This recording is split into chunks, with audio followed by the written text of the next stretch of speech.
देखिए, स्पष्ट रूप से ये चुनाव जब हुआ था तो मोदी की गारंटी पर हुआ था और मोदी की गारंटी उत्तर प्रदेश में असफल हो गई, फेल हो गई, बिल्कुल पूरी तरीके से गलत साबित हुई।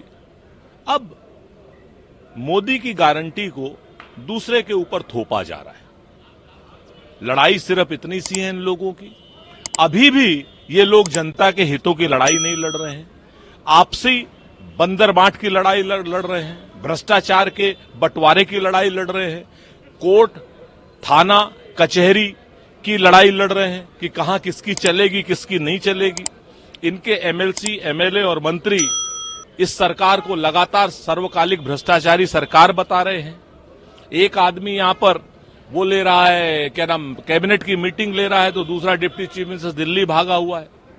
सच बात यह है कि आने वाले समय में भारतीय जनता पार्टी एक फ्रैक्चर्ड हाउस है और इस फ्रैक्चर्ड हाउस की परिणति इस सरकार के गिरने पर ही होगी, ऐसा हमारा पूर्ण विश्वास है। क्योंकि जनता के हितों का ये कोई काम नहीं कर रही, सिर्फ अपने हितों की सोच रही है।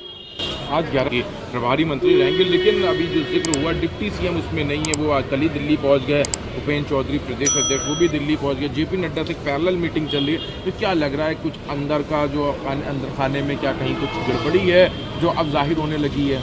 भाजपा में स्पष्ट रूप से कई फाड़ हैं, कई गुट हैं, पहले से कई गुट थे और नरेंद्र मोदी जी के केंद्र में कमजोर पड़ने के बाद, नरेंद्र मोदी की गारंटी फेल होने के बाद वो गुट अब सब अपनी अपनी इच्छा, आकांक्षा, अपेक्षा और भ्रष्टाचार की बंदर बाट में अपना हिस्सा चाहते हैं और ये लड़ाई सिर्फ उसकी है और कुछ नहीं है। आज की डेट में उत्तर प्रदेश की भारतीय जनता पार्टी जनता के हितों में कोई काम नहीं कर रही है, अपनी सरकार, अपना संगठन बचाने में लगी हुई है और एक दूसरे का अहित करने में लगी हुई है। दोनों डिप्टी सीएम अपने पद नाम के आगे से डिप्टी हटाना चाहते हैं। सीएम साहब अपनी सीएम की कुर्सी बचाना चाहते हैं।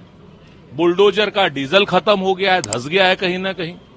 आप इस चीज को देखिए कि उत्तर प्रदेश में भारतीय जनता पार्टी एक नए विग्रह की ओर और नए डिवीजन की ओर बढ़ रही है। से कांग्रेस पार्टी ने जो बैकवर्ड क्लास है उससे जो आरक्षण छीन के मुसलमानों को दे दिया, वो यहाँ पे भी यही करना चाहते हैं। अगर आपने उनको सत्ता दे दी तो वो यहाँ पे भी यही करेंगे। अमित शाह जी, आपका झूठ, छल, कपट, प्रपंच सीधे सीधे पकड़ा जाता है। आप इधर उधर की बात करने की जगह आपने शायद स्टेट का नाम गलत ले लिया। आंध्र प्रदेश का नाम लीजिए ना, वहां तो आपकी सरकार है और आपकी ही सरकार ही आरक्षण दे रही है। किसको आप मूर्ख बना रहे हैं?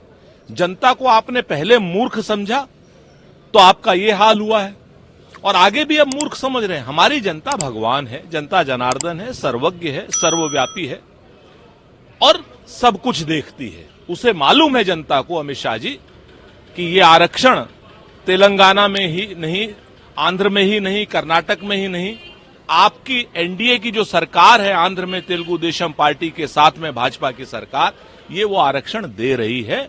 आप इसके बारे में क्या कहेंगे, ये बताइए।